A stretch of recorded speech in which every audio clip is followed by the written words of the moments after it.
Hey everyone, welcome to iOS Hacker. Did you know your iPhone can turn into a smart display while charging?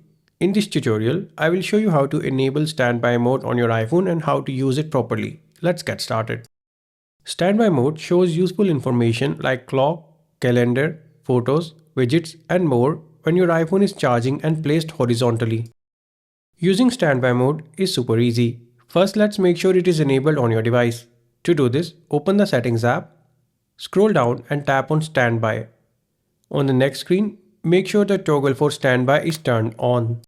Here, you can also change various settings related to standby mode, such as whether or not you want to see notifications, time to turn display off, night mode, and motion to wake. Once enabled, connect your iPhone to a charger. It can be a wireless charger or through a cable. Place it on its side and lock the screen. Your iPhone will automatically enter standby mode.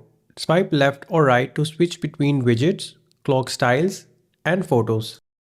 If standby mode doesn't turn on your iPhone, make sure rotation lock is off.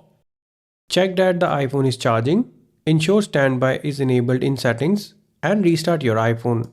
And that's how you enable and use standby mode on your iPhone. If you found this video helpful, be sure to hit the like button and subscribe to our channel for more iPhone tips and tutorials. Thanks for watching.